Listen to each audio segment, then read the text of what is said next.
Dieu ne nous a pas déclaré seulement justes,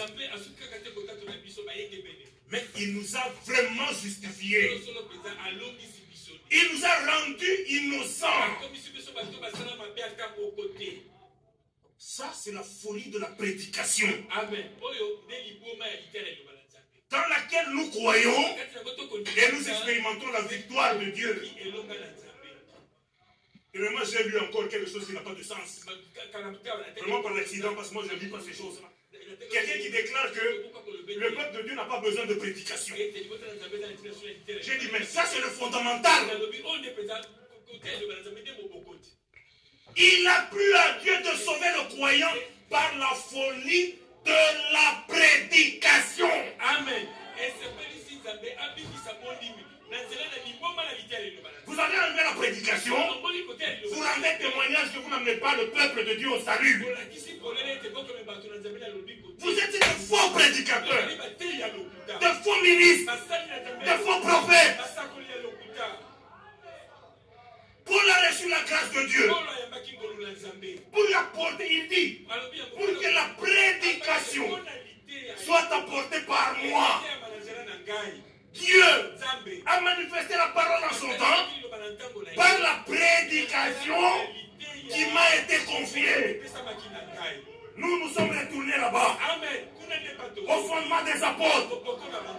Nous apportons devant le peuple de Dieu la prédication. Que le nom du Seigneur soit loué. Amen. Leur folie est rendue manifeste. Il est même manifeste que ce sont des incroyants.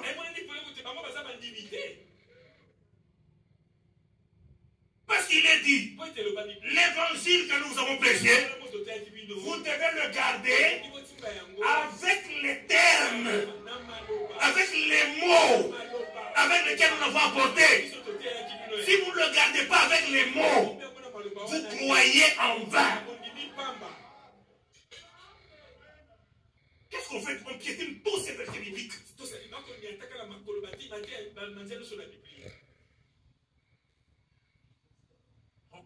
L'homme ne peut recevoir que ce qui lui a été donné d'en haut. Oui. Si Dieu te prive de la vérité, qu'est-ce que nous pouvons te donner? Même Élisée a prié pour son serviteur. Il ne peut pas lui ouvrir les yeux. Il dit, Seigneur, ouvre-lui les yeux pour qu'il voie. Amen. Amen. Nous ne pouvons rien pour eux. Nous avons pour eux une pitié mêlée de crainte. Avoir la voie qu'ils ont prise là, il ne reste que ça. Une pitié mêlée de crainte. Amen. On croit tenir un enseignement, mais on dit des choses qui peuvent être balayées en un seul instant. On balaye une histoire là, qui n'en reste rien du tout.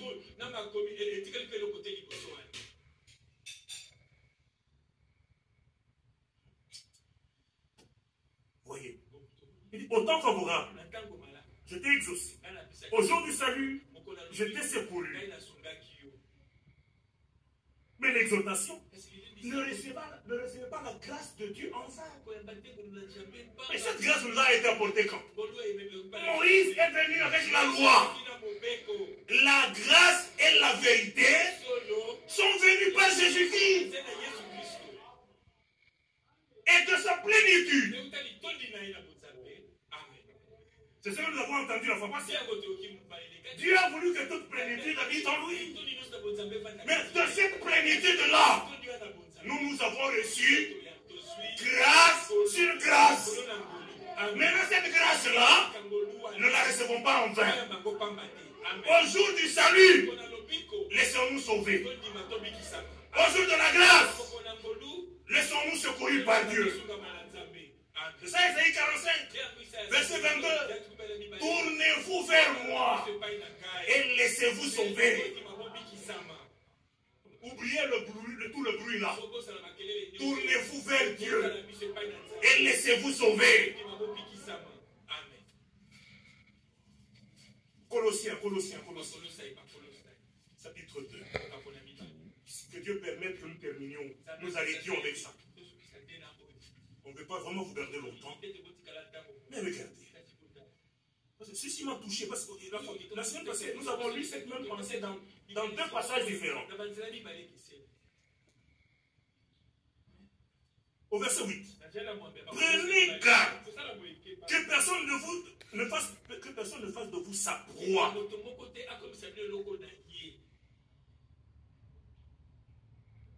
Quand on parle de la proie, il ne s'agit pas des hommes. Quand on parle de la proie, on a affaire aux bêtes féroces. C'est dont Paul a dit. Je sais qu'après moi, des loups vont s'introduire dans la bergerie. C'est eux. Faites attention qu'ils ne fassent de vous leur proie.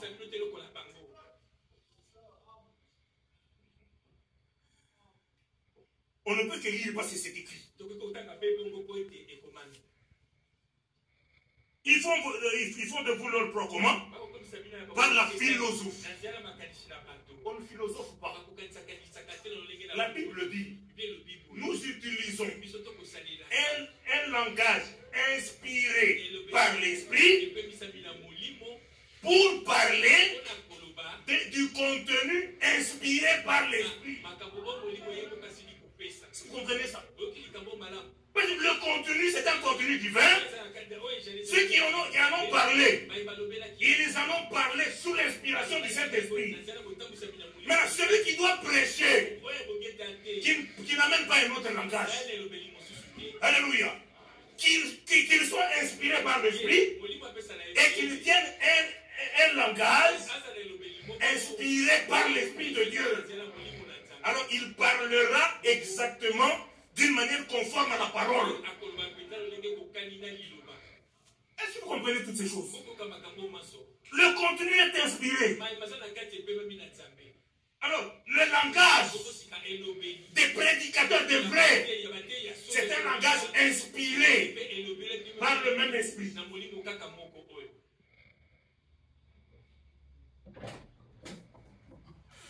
Ça nous sort des demi-vérités, comme Dieu le fait. Il ne s'agit pas de demi-vérités. Il s'agit d'une proclamation parfaite. Une proclamation irréprochable. Pas une prédication où il y a des erreurs. Non. Parce que tous les dons de Dieu, même les dons pour la prédication, tous les dons de Dieu sont parfaits. Toute grâce excellente et tout don parfait. Dans ce dessin d'en haut, si vous voyez un prédicateur qui prêche avec des erreurs, ce n'est pas un don qui vient du ciel. Je le dis sur base de la parole, dites Amen. Et commencez à les examiner. Faites comme ça dans l'église primitive. Des gens se sont présentés comme des apôtres. Mais eux, ils avaient la parole apostolique. Ils parlaient, ils les ouvrent les apôtres. Il dit non, nous avons reconnu que même s'ils se disent apôtres, ils ne le sont pas. Et vous êtes des menteurs. Faites ça maintenant. Amen. Oui. Il faut leur fermer la bouche. Amen. Ils vont presser leur histoire en cachette.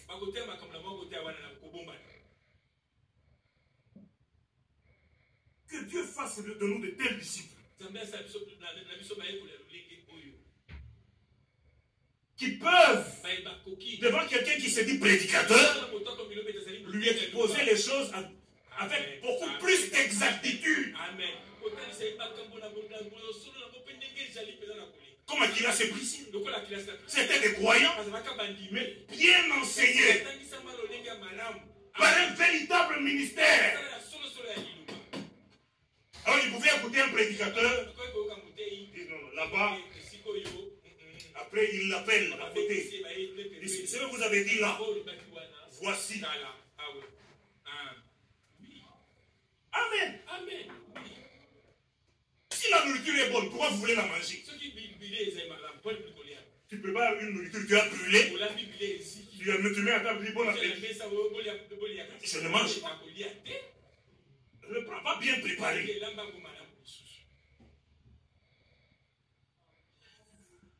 La vérité est bonne. J'ai même oublié là où je dis. Au lycée.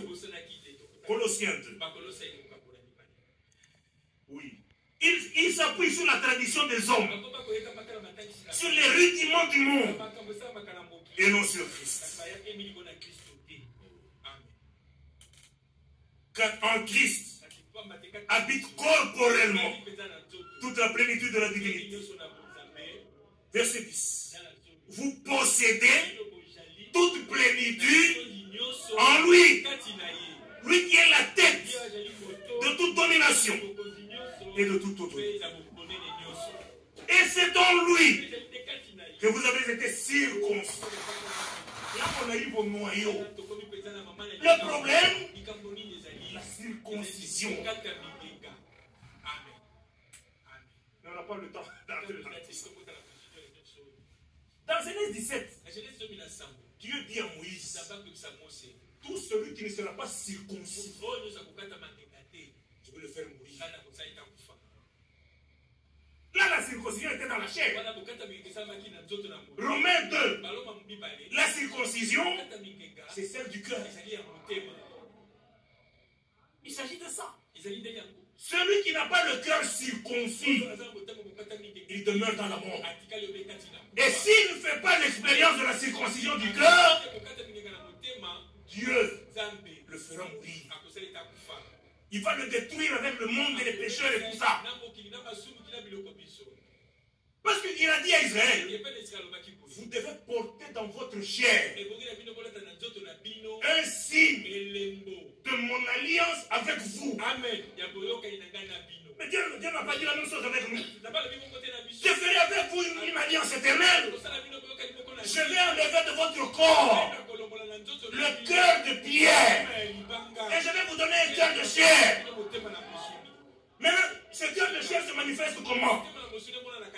Vous allez mettre en pratique ma parole.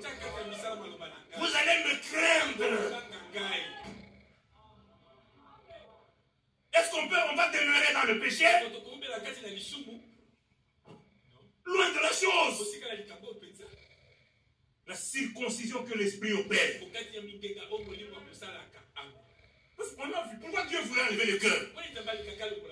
Dans la suite, notre cœur était devenu comme celui de Caïn. Avec la haine, la jalousie, les meurtres. C'est pourquoi dans la nouvelle alliance, Dieu enlève ce cœur-là. Alléluia. C'est ce cœur-là qui nous faisait pécher. Est-ce qu'on comprend ça? La circoncision de la chair, qu'est-ce que Dieu a fait?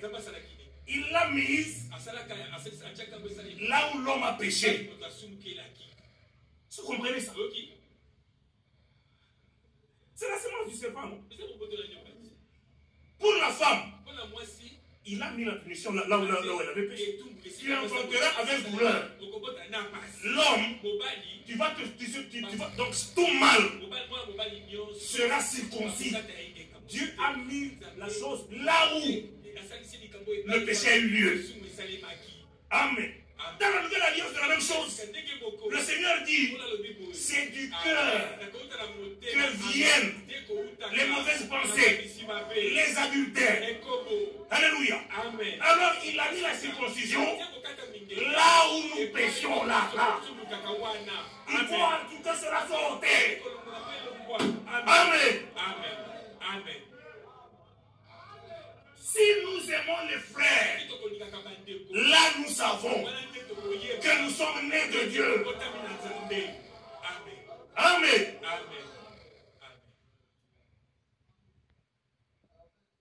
Dieu est parfait dans tout ce qu'il fait. Que Dieu vous bénisse.